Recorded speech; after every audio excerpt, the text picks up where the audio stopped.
ஜோதிடத்தை 10 நிமிஷத்துலயும் கத்துக்கலாம், 40 வருஷமாவும் கத்துக்கலாம். ஜோதிடம் ஒரு மனுஷனோட வாழ்க்கையை அப்ராக்ஸா கணிக்க முடியும். 100% கணிக்கும். காரணம் என்னன்னா, ஜோசியரையும் இந்த ஏஐயால ரீப்ளேஸே பண்ண முடியாது. இன்னும் எத்தனை வருஷம் ஆனாலும் ரீப்ளேஸ் பண்ணலாம், கட்டாயமா முடியாது. புருவ முடிய வச்சு செவ்வாய் எங்க இருக்கிறான்னு சொல்லலாம், அதுக்கேற்றது அமைப்பு. இது மாதிரி பலவிதமான அணுகுமுறைகள் இருக்கு. பொய் சொன்னாலும் கண்டுபிடிச்சிட முடியும் தாராளமா. ஓகே, கடவுளுக்கும் ஜோசியத்துக்கும் என்ன சம்பந்தம்னு எனக்கு சொல்லுங்க. சம்பந்தம் இல்லைங்களா? இப்போ ஜோதிடம் என்பது விஞ்ஞானம், ஒரு வாழ்வியலை கண்டுபிடிக்கக்கூடிய ஒரு முறை. சில விதிகளின் கட்டுப்பாட்டை யாராலையும் மாற்ற முடியாது.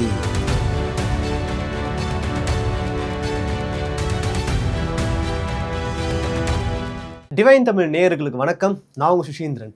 இன்னைக்கு நம்ம கூட இருக்கிற ஸ்பெஷல் கெஸ்ட் லால்குடி கோபாலகிருஷ்ணன் அவர்கள். வணக்கம் சார். வணக்கம். எப்படி இருக்கீங்க? நன்றா இருக்கு. ஜோசியம் இப்போ நிறைய இடத்துல ஜோசியக்காரங்க புதுசா வர ஆரம்பிச்சிட்டாங்க. நிறைய பேர் படிச்சுட்டு வர ஆரம்பிச்சிட்டாங்க. அது அவங்களோட தனிப்பட்ட ஆர்வத்தோடையும் வராங்க. சில பேர் பரம்பரையாக கடைப்பிடிச்சிட்டு வந்துட்டு இருக்கிறாங்க. ஸோ உண்மையிலே இந்த ஜோசியம்லாம் படித்து முடிக்கிறதுக்கு எத்தனை வருஷங்கள் ஆகும்? இது படிக்கிறதுனால அவங்களுக்கு என்னென்ன பெனிஃபிட்ஸ் இருக்குது? அண்ட் மக்கள்கிட்ட போய் சொல்லும் போதும் எந்த அளவுக்கு அவங்க நம்பிக்கையோட சொல்கிறாங்க? ஏன்னா ஒவ்வொரு ஜோசியக்காரங்களும் இப்படி சொல்கிறாங்க, அப்படி சொல்கிறாங்க, இதை பண்ணுங்க, இது சரியாக போயிடும், இதை பண்ணுங்க, உங்களுக்கு கரெக்டாக இருக்கும், உங்கள் வாழ்க்கை மாறும் அப்படின்ற மாதிரி ஒவ்வொருத்தவங்க ஒவ்வொரு மாதிரி கருத்துக்கள் சொல்லிட்டு இருக்காங்க. உண்மையிலேயே ஜோசியம்னா என்ன? எத்தனை வருஷம் ஆகும் படித்து முடிக்க? வணக்கம். லால்குடி சப்தரிஷீஸ்வரர் அருளால் உலக மக்கள் நலம் பெற வேண்டும். பொதுவாக ஜோதிடத்தை 10 நிமிஷத்துலேயும் கற்றுக்கலாம், 40 வருஷமாகவும் கற்றுக்கலாம். எதுவுமே நம்ம காம்ப்ளிகேட் எப்படி பண்ணிக்கிறோன்றதை பொறுத்தது. பொதுவாக 27 நட்சத்திரங்கள், 27 நட்சத்திரம். அப்போ 10 பில்லியன் நட்சத்திரம் வானத்தில் இருக்கும்போது ஏன் 27 மட்டும் கொண்டு வந்து வச்சாங்க? யோசிக்க வேண்டிய விஷயம். இதை பார்க்கணும். ஏன்னா 10 பில்லியன் தானே வரணும், ஏன் 27 தான் இருக்கு யதார்த்தத்தில் அப்படின்னு சொன்னால் அதற்கு காரணம் என்னன்னு தெரிஞ்சுக்கணும். இதுதான் ஜோசியத்துடைய அடிப்படையே. அப்புறம் எதை எடுத்தாலும் 108 தேங்காய், 108 தோப்பு காரணம். அது என்ன? 108 புனிதத்துவம் என்ன? 109ன்னு சொல்லக்கூடாதா? 110ன்னு சொல்லக்கூடாதா? அது என்ன? எதை எடுத்தாலும் 108. அதாவது சுற்றி வரதா இருந்தாலும் தேங்காயாக இருந்தாலும் ஏதாவது ஒரு பொருளை படையல் பண்ணனால எல்லாம் 108ன்னு பேசிட்டு. அப்போ அதற்கான காரணம் என்ன? இதெல்லாம் தெரிஞ்சின்றாலே ஜோதிடத்தை முழுமையாக தெரிஞ்சுட்டோம்னு அர்த்தம். ஓகே.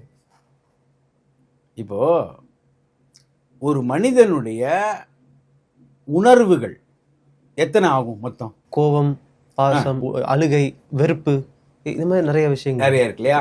நிறையலாம் இல்லை. ஓகே. 9 தான் உண்டு. அதுக்கு பேர் நவரசம்னு பேர். குணங்கள் இது உணர்வுகள். உணர்வு வேற, குணம் வேற. குணம்னா இயல்புலேயே ஒரு ராட்சத தன்மை இருக்கும், ஒரு தெய்வத்தன்மை இருக்கும், ஒரு மனிதத்தன்மை இருக்கும் வச்சுக்கோங்க. அப்போ அந்த 3 வித்தியாசங்கள் வருது. இதெல்லாம் சத்துவகுணம், ரஜோகுணம், தமோகுணம்னு பிரிக்கிறோம். சத்துவகுணம்னா எப்பவும் நல்லது பண்ணிட்டே இருக்கிறது, ஒரு துறவின்னு வச்சுக்கோ. ஓகே. ரஜோகுணம் ராஜா, அதாவது பணம் சம்பாதிப்பது, கௌரவமாக இருப்பது. தமோகுணம் ஒரு நம்ம பார்க்கக்கூடிய ஒரு ரவுடி, பிறருக்கு தீங்கு செய்யறது. இந்த மாதிரி 3 விதமான மக்களை தான் நீங்க பார்க்கலாம். அந்த 3 விதமான மக்களுக்கும் இந்த 9 விதமான உணர்ச்சி உண்டு. ராஜாக்கும் கோபம் உண்டு, ராஜாக்கும் அழுகை உண்டு, எல்லாமே உண்டு.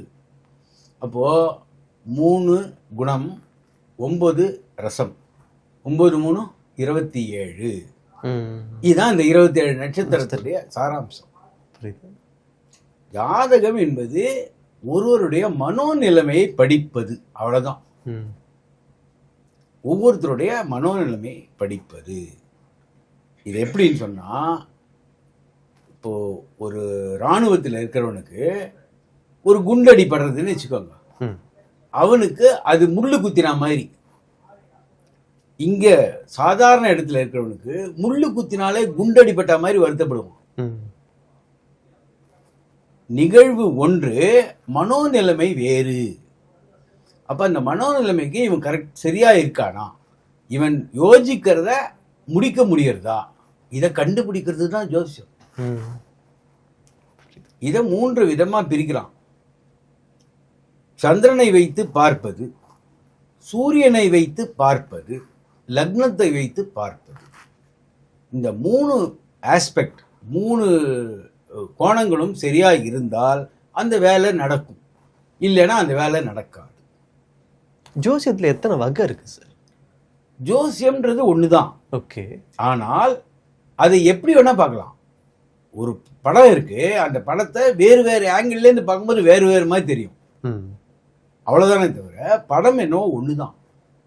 அதாவது நதிகள் வேறு வேறா இருந்தாலும் ஒரே கடல்ல தான் அது சங்கமிக்கிறது.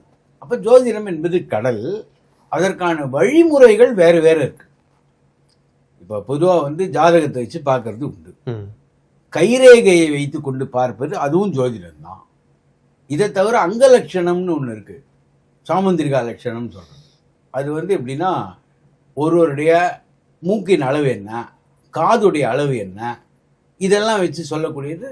அதை வைத்தும் ஜோசியம் சொல்லலாம். அது அங்கலட்சண சாஸ்திரம்னு பேரு. இதை தவிர பஞ்சபக்ஷி சாஸ்திரம்னு ஒன்று உண்டு. இதை தவிர சரஜோதிடம்னு ஒன்று உண்டு. சரஜோதிடம்னா மூச்சு விடுதல் இருக்கு இல்லையா, அதை வச்சு சொல்லலாம். காரணம், இப்போ உங்களுக்கு வலது பக்கம் மூச்சு இருந்தா எனக்கு இடது பக்கம் இருக்கும், உங்களுக்கு இடது பக்கம் இருக்கும்போது எனக்கு வலது பக்கமா இருக்க வாய்ப்பு இருக்கு. அப்போ எந்தெந்த மூச்சு காத்து சிந்தனையை எப்படி எப்படிலாம் தூண்டுகிறதுன்றது கணக்கு இருக்கு. ஓகே. ஒண்ணுமே இல்லை, 2 கண்களையும் வைத்து உதட்டுக்கு மேலே இருக்கக்கூடிய மூக்கின் நுனியை பார்த்தால் ஒரு பக்கம் மூக்கு தான் தெரியும், அந்த மூக்குல தான் மூச்சு ஓடிட்டு இருக்குன்னு அர்த்தம். இதுதான் கணக்கு. காரணம், மூக்கு ஒரு தராசுடைய தண்டு, 2 கண்கள் என்பது தராசின் தட்டு. இதை வச்சுதான் உங்களுக்கு கணக்குகள் வருது. அப்போ மூச்சு ஜோதிடம் சரஜோதிடம்னு பேரு. இதை சரக்கலைன்னு சொல்லுவா. எப்படி எப்படிலாம் மூச்சு பிராக்டிஸ் பண்ணினா நீங்க ஜெயிக்கலாம்னே கணக்கு இருக்கு. கிட்டத்தட்ட யோகாசனம் மாதிரி. யோகா வெற்றி எப்படி அடையலாம் அப்படி. ஏன்னா உங்களுடைய உடன் பிறந்த ஒரே ஒரு விஷயம், உங்களோடு பிறந்து உங்களோட மறைந்து போகக்கூடிய ஒண்ணு மூச்சு தான். நம்ம கூட பிறந்தவர்கள் கூட வேறு வேறு காலகட்டத்தில் நகருவாங்க, ஆனால் மூச்சு ஒன்று தான் பிறந்ததிலேருந்து கடைசி வரை உங்களோட உற்ற தோழனாக இருக்கக்கூடியது. அப்போ அந்த மூச்சு காற்றை வச்சும் கண்டுபிடிக்கலாம். இது போல பலவிதமான ஜோதிட அணுகுமுறைகள் இருக்கு. ஆனால் ஜோதிடம் என்னவோ ஒன்று தான். அது பஞ்சபக்ஷியில பார்த்தாலும் சரஜோதிடத்துல பார்த்தாலும் எதுல பார்த்தாலும் பதில் ஒன்று தான் வரணும். புரியுதா உங்களுக்கு? இப்போ கைரேகை எடுத்து பார்த்தா செவ்வாய் மவுண்ட், அந்த மேடு எப்படி இருக்கோ அதுக்கேற்ற மாதிரி தான் ஜாதகத்தில் இருக்கும். அதே போல புருவம் எப்படி இருக்கோ அதே போல தான் செவ்வாயுடைய நிலைமை இருக்கும். ஓகே. ஒரு நண்பர் வந்திருந்தாரு, அவர் ஜாதகம் எடுத்துன்னு வரல. அவருடைய புருவத்தை பார்த்து நான் சொன்னேன், உங்களுக்கு கடகத்தில் செவ்வாய் இருக்காருன்னு சொன்னேன். அவர் கொஞ்சம் ஆச்சரியப்பட்டார். அது எப்படி எங்கள் ஜாதகத்தையே பார்க்காது? ஒன்றுமே இல்லை, புருவம் முடிய வச்சு செவ்வாய் எங்கே இருக்கிறான்னு சொல்லலாம். அதுக்கேற்றது அமைப்பு. உங்களுடைய அமைப்பே அந்த மாதிரி தான் இருக்கு. அப்போ இது மாதிரி பலவிதமான அணுகுமுறைகள் இருக்கு. அதில் சிலருக்கு கைரேகை பிடிக்கும், சிலருக்கு சரஜோதிடம் பிடிக்கும், சில பேருக்கு பஞ்சபக்ஷி பிடிக்கும். இந்த எல்லா ஜோதிட விஷயங்களும் எப்படி இயங்கிறதுன்னு ஒரு 40 வருட காலமாக ஆராய்ச்சி பண்ணி நான் சில முடிவுகளுக்கு வந்திருக்கேன். எல்லாமே ஒன்று தான், ஒரே பதில் தான் அது சொல்கிறது. இதுதான் ஜோதிடத்தின் சாராம்சம். வெகு எளிதாக புரிந்து கொள்ளலாம். 2வது, சில பேர் கேட்பாங்க, என் ஜாதகத்தில் ஜோசியம் பார்க்கக்கூடிய அமைப்பு இருக்கா? அந்த அமைப்பெல்லாம் இல்லை, ஆர்வம் தான் அமைப்பு. உங்களுக்கு ஒரு விஷயத்துல ஆர்வம் வந்துட்டாலே அந்த விஷயத்தை நோக்கி மனம் செல்லுகிறதுன்னு அர்த்தம். தோக்கவே தோக்காது. உங்களுக்கு உங்கள் மனசுக்குள்ளேயே அந்த அதாவது ஆர்வம் வந்துடுதுன்னா அந்த கலையை நோக்கி தாராளமாக போகலாம். நீங்கள் ஆர்வம் இல்லாமல் நீங்கள் எவ்வளவு படித்தாலும் உங்களுக்கு சரி வராது. இப்போ இந்த 27 நட்சத்திரம் வந்து குணாதிசயங்களை சொல்லுவது. இதை தவிர கிரகங்கள் சூரியன், சந்திரன், செவ்வாய், இது எல்லாமே காரகங்களை புரிந்து கொண்டால் ஜோசியத்தை ஈஸியாக புரிஞ்சுக்கலாம். இப்போ ஒரு வீடு இருக்கு, கார்பெண்டர் இருக்கான், எலக்ட்ரிஷியன் இருக்கான், அது இந்த பூச்சி வேலை செய்கிறவன் இருக்கான், பிளம்பர் இருக்கான்னு வச்சுக்கோங்க. அப்போ பிளம்பர் வந்து அவன் வேலையை தான் பார்ப்பான், எலக்ட்ரிஷியன் அவனுடைய வேலையை பார்ப்பான். அப்போ இந்த கிரகங்கள் வந்து அந்தந்த விஷயத்துக்கு பிரதிநிதித்துவம் பெறுகிறது. ஓகே. பிளம்பர் வந்து எலக்ட்ரிக்கல் வேலை பார்க்க மாட்டான், அதே மாதிரி கார்பெண்டர் வந்து பிளம்பர் வேலை பார்க்க மாட்டான். அப்போது இந்தந்த கிரகங்கள் இந்தந்த வேலையை செய்யும், இதை தெரிஞ்சுக்கணும். அடுத்தது வீடுகள், இந்த 12 ராசி இருக்கு இல்லையா, இந்த ராசியில் யார் யார் இருந்தால் என்னென்ன நடக்கும். கரெக்டா? கரெக்ட். இதுதான் கிரகங்கள், எந்தெந்த கிரகங்கள் எங்கெங்கே இருந்தால் பெருமை, எங்கெங்கே இருந்தால் சிறுமை, இதை தெரிஞ்சினாலே ஜோதிடத்தை ஈஸியாக சொல்லிட்டு போயிட்டே இருக்கலாம். ஸோ இப்போ வந்து ஜோதிடம் வந்து ஒரு மனுஷனோட வாழ்க்கையை வந்து அப்ராக்ஸாக கணிக்க முடியுமா? 100% கணிக்க முடியும். ஓகே. காரணம் என்னன்னா, இப்போ ஒரு வண்டியுடைய நம்பர் இருக்குன்னு வச்சுக்கோங்க, ஒரு 94, அதுக்கு முன்னாடி டிஇ எல்லாம் போடுறாங்க. அந்த நம்பர் வேற ஏதாவது வண்டியில் நீங்கள் பார்க்க முடியுமா? இல்லை, முடியாது. உங்கள் ஆதார் கார்டுடைய நம்பர் இன்னொருத்தருக்கு கிடைக்குமா? இல்லை, கிடைக்காது. அப்போது இது போல் ஆதார் கார்டு மாதிரி இது எல்லாமே தனிப்பட்ட ஐடென்டிட்டி, உங்களை பற்றி முழுவதுமாக கொடுக்கக்கூடியது. இது ஏன் எல்லாருக்கும் அதை பார்த்த உடனே புரிய மாட்டேன்னு சொன்னால், நம்ம சில சமாச்சாரங்களை ஸ்கேன் பண்ணி பார்க்குறோம் இல்லையா, ஸ்கேன் பண்ணுறோம். இப்போ ஏதோ ஒரு பொருள் வாங்குகிறோம், உடனே பேமெண்ட்டே ஸ்கேன் பண்ணுறோம் ஜிபேல வச்சுக்கோங்க. அப்போ அதில் உள்ள இன்ஃபர்மேஷன்களை அது வாங்கி கொள்ளுகிறது. இந்த ஸ்கேன் ரிப்போர்ட் தான் இது. ஓகே. அப்போ அது நம்மளுக்கு ஒன்றுமே, அதாவது கியூஆர் கோடுன்னு சொல்கிறது, அந்த கியூஆர் கோடு தான் ஜாதகம். அதை வைத்து விஷயம் தெரிந்தவர்கள் பார்க்கும்போது அதுக்குள்ளே உள்ள எல்லா விதமான விவரங்களும் தெரிந்துவிடும். அதில் எந்த விதமான மாற்றமும் கிடையாது. இரட்டை குழந்தைகளுக்கு ஜாதகம் போட்டால் கூட தனித்தனியான குணாதிசயங்களை காட்டும். பார்க்குறதுக்கு ஒரே மாதிரி இருப்பாங்க, ஆனால் அவர்களுடைய வாழ்க்கை வேறு மாதிரி இருக்கும். காரணம், துல்லியமாக பாகை, கலை, விகலைன்னு 3 டிவிஷன். 1 மணி இவ்வளவு நிமிஷம் இவ்வளவு செகண்டுன்னு இருக்கு கணக்கு. இதுதான் பாகை, கலை, விகலையும் அப்படிதான். அதாவது ஒரு பாகை என்பது 60 கலை, ஒரு கலை என்பது 60 விகலை. இப்போ துல்லியமாக நீங்கள் பார்த்துட்டிங்கன்னா கட்டாயமாக எல்லா வித்தியாசத்தையும் கண்டுபிடிக்க முடியும். அவர்கள் சொல்லாததை கூட நம்மளால் கண்டுபிடிக்க முடியும். அது மாதிரி நிறைய விஷயங்கள் அவர்களே சொல்லாததை நான் கண்டுபிடித்து சொல்லியிருக்கேன். அதாவது ஒருவர் வந்து 2வது திருமணம் பண்ணியிருப்பாரு, முதல் திருமணம் மட்டும் சொல்லிடுவார் நம்மகிட்ட. அப்போ நம்ம என்ன பண்ணுறோம், கணக்கு போட்டு பார்க்கும்போது 2வது திருமணத்தை எடுத்து என்னங்க அந்த தேதி கொடுக்கலையே அப்படின்னு கேட்கும்போது அவருக்கு ஆச்சரியமாக இருக்கு. அப்போது எல்லா விஷயத்தையும், அதாவது சரியாக ஆராய்ந்தால் எதையுமே யாருமே மறைக்க முடியாது. பொய் சொன்னாலும் கண்டுபிடிச்சிட முடியும் தாராளமா. ஓகே. அதாவது ஒரு ஒரு சூசைடு கேஸ், தற்கொலை கேஸ், அவங்களுடைய பேரண்ட்ஸு எங்கிட்ட வந்து சொல்கிறாங்க, 12 வயது பையன் பரீட்சையிலெல்லாம் ஃபெயில் ஆகலை. ஓகே. ஆனால் அதாவது காவல்துறை ரிப்போர்ட்டு சூசைடுன்னு சொல்லி முடிச்சிட்டாங்க. அதை எடுத்து பார்த்தபோது யாரோ 2 பேர் அந்த சிறுவனை வேறு ஒரு காரணத்துக்காக தவறான நடவடிக்கை பார்த்துட்டதுனால அவன் கொலை செய்யப்பட்டான் அப்படின்னு எடுத்து கொடுத்தாச்சு. ஓகே. பிற்பாடு ஒரு 6 மாத காலம் கழித்து அதே ஃபைலை மறுபரிசீலனை செய்யும்போது போலீஸ் இந்த விவகாரத்தை கண்டுபிடித்து அவர்களை சிறையில் தள்ளியது. எதை வேணா கண்டுபிடிக்கலாம், எதையுமே மறைக்கவே முடியாது உலகத்தில். அதனால ஜாதகம், அந்த நேரம், அவங்க வரக்கூடிய நேரம், இதெல்லாம் எடுக்கணும். ஓகே. பொதுவாக என்ன பண்ணுறாங்கன்னா, ராசி கட்டத்தையும் நவாம்ச கட்டம் 2 கட்டம் தான் இருக்கும் நீங்க ஜாதகம்னா. அந்த 2 கட்டத்தை வச்சுன்னு பிரம்மா கூட ஜோசியம் சொல்ல முடியாது. ஏன்னா அந்த 2 கட்டம் 12 நிமிஷத்துக்கு மாறாது. ஓகே. 3 டிகிரி, ஒரு டிகிரிக்கே 4 நிமிஷம் ஆகும் மாறுறதுக்கு. அப்போ 12 நிமிஷம் வரைக்கும் பிறக்கிற குழந்தை எல்லாருக்கும் அதான் ஜாதகமா? இப்போ நம்ம பிரதம மந்திரி இந்திரா காந்தி பிறந்த போது ஒரு 12 நிமிஷத்துல யாருமே பிறந்திருக்க மாட்டாங்களா? அப்போ எல்லாருமே பிரைம் மினிஸ்டர் ஆயிட்டாங்களா? ஆள. அப்போ நுணுக்கமா பார்க்கணும், எந்த பாகையில எந்த விகலையில லக்னம் எங்க விழுறது, இதெல்லாம் ஆராய்ந்து அயனாம்ச கணக்கெல்லாம் எடுத்துட்டு, இந்த அயனாம்ச கணக்கிலேயே பஞ்சாங்கங்கள்ல நிறைய தப்பு இருக்கு.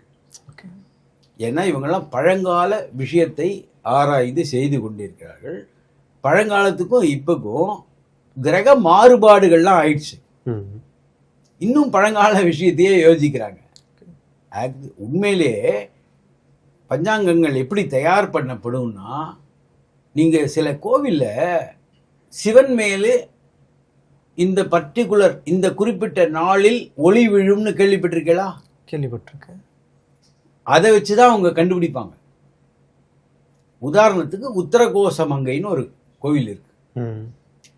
இந்த குறிப்பிட்ட நாளில் குறிப்பிட்ட இடத்துல தான் அந்த இது சிவன் மேல அந்த வெளிச்சம் படும் அப்படின்னா அப்போ உள்ள காலகட்டத்தை தெரிந்து கொள்ளலாம்.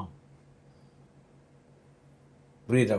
இப்போ என்னை பொறுத்த வரைக்கும் நோ ஷேடோ டேன்னு ஒன்று இருக்கு, நிழல் விழாத நாள். அது வந்து வருஷத்துல 2 நாள் வரும்.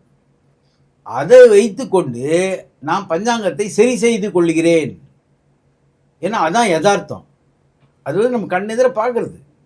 புரியுதா உங்களுக்கு? அதை வச்சு நீங்க பஞ்சாங்கத்தை சரி பண்ணி கொள்ள வேண்டுமே தவிர எழுதி பழசிய ஒரு 60 வருஷம் முன்னாடி உள்ளதையே திருப்பி திருப்பி கொண்டு வரதுல எந்த விதமான பிரயோஜனமும் கிடையாது. காலங்கள் மாறிவிட்டன. பொதுவாக வந்து முன்னெல்லாம் வந்து மே மாதத்துக்கு அப்புறம் மாம்பழமோ மாங்காயோ கிடைக்காது. இப்போ டிசம்பர் மாதத்துலேயும் மாம்பழம் மாங்காய் கிடைக்கிறது. அப்போ காலங்கள் மாறிவிட்டன. அது காரணம் நிறைய மாற்றங்கள். இந்த எல் நினோ லா நினோன்னு சில விதமான பருவகால மாற்றங்கள் ஏற்பட்டு விட்டது. அதற்கேற்ற மாதிரி தான் ஜாதகத்தை சரி பண்ண வேண்டுமே தவிர இன்னும் பழங்கால கணக்கை வச்சுன்னு பண்ணால் நடக்காது. இதுதான் வந்து என்னுடைய கருத்து. இதை போல நுண்ணியமாக பார்த்தா எல்லா விதமான விஷயத்தையும் எடுத்துக்கொள்ளலாம். ஒரு ஜாதகத்தை பிரித்து ஆராய்வதற்கு 1 நாள் ஆகும். இது வெறும் இந்த டோக்கன் போட்டு பண்ற வியாபாரம் இல்லை. இந்த டாக்டர்கள்லாம் டோக்கன் போடுவாங்களே அந்த மாதிரி அடுத்த டோக்கன் ஒரு நாளைக்கு 50 டோக்கன் தருது. அதில் பண்ணவே முடியாது. 15 நிமிஷத்துல யாராலையுமே பார்க்க முடியாது. ஒரு குழந்தைய பிரம்மா படைப்பதற்கே 10 மாசம் ஆகுது. 15 நிமிஷத்துல விதியை கண்டுபிடிச்சிட முடியுமா?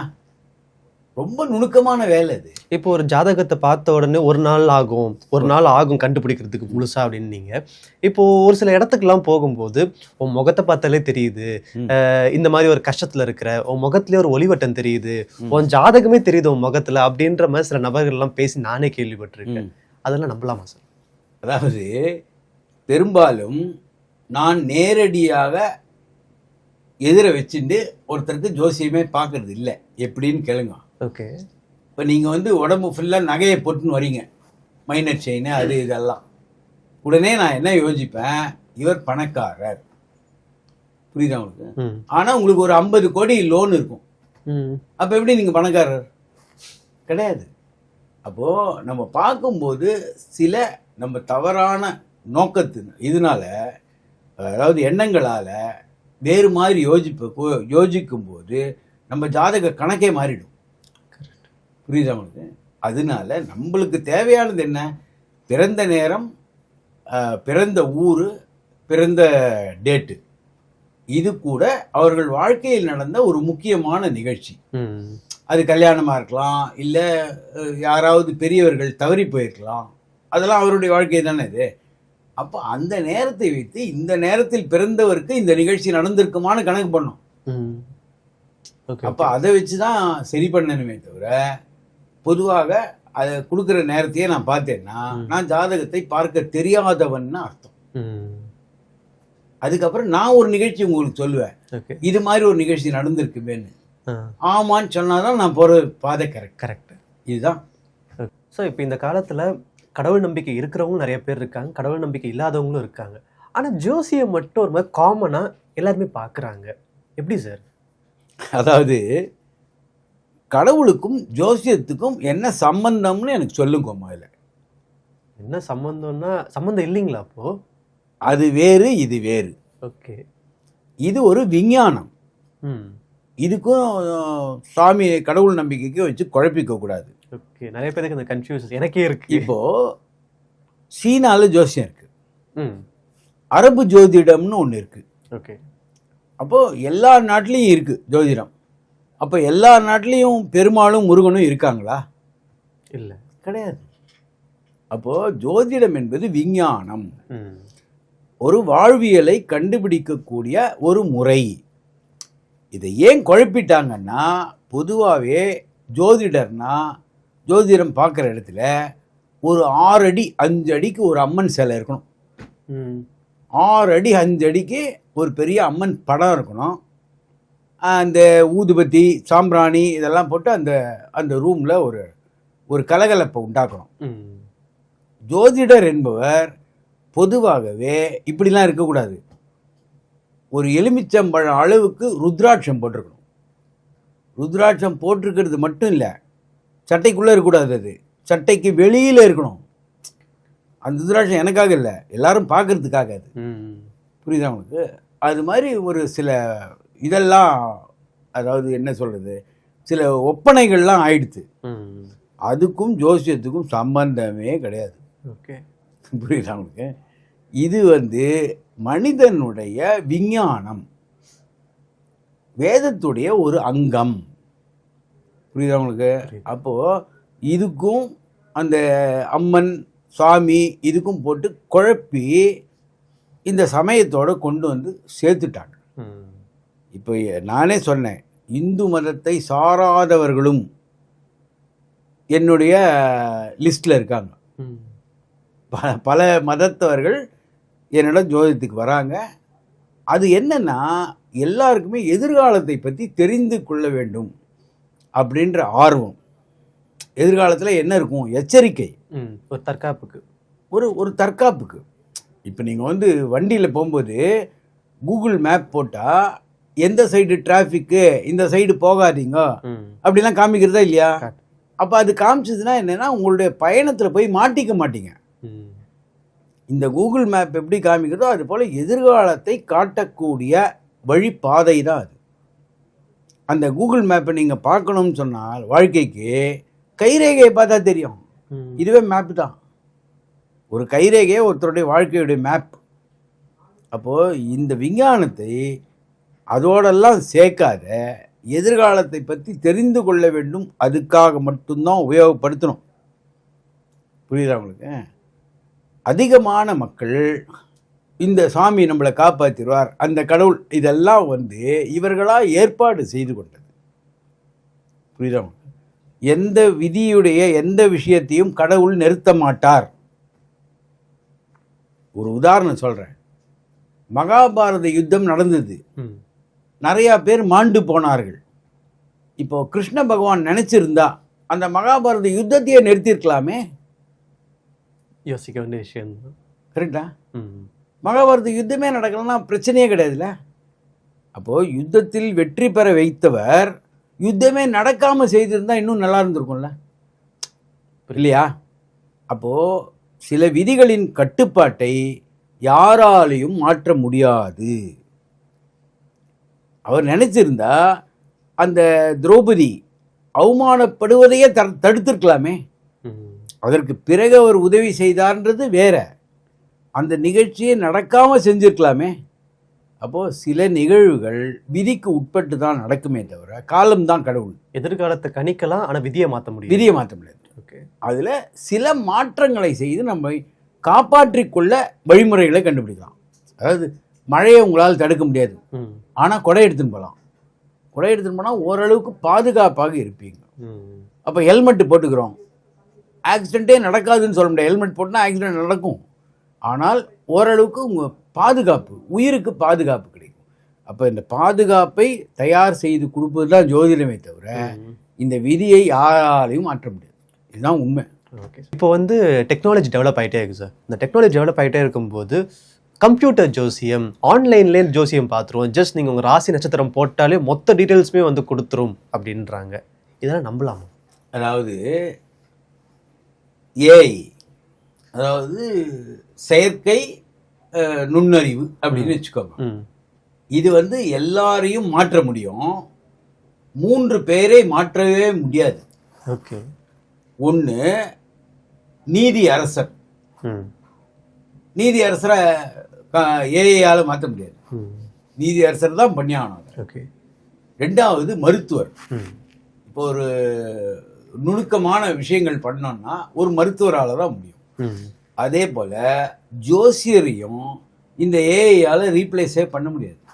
ஏன்னா அதில் பலவிதமான விஷயங்களை அவர் யோசிக்கணும். இன்னும் எத்தனை வருஷம் ஆனாலும் ரீப்ளேஸ் பண்ண கட்டாயமா முடியாது. ஏன்னா மனித மனம்தான் ஏஐ இந்த செயற்கை தொழில்நுட்பத்தையே படைச்சது. அது எப்படி மனித மனத்தை தாண்டி போக முடியும்? போகவே முடியாது. ஏன்னா இப்போ நம்மளை வந்து கடவுள் படைச்சிருக்கார், கடவுளை தாண்டி நம்ம போயிட முடியுமா? முடியாது. புரியுதா? விதியாகப்பட்டது ஜனனத்தையும் மரணத்தையும் இன்னும் கைகளில் தான் வச்சிருக்கு.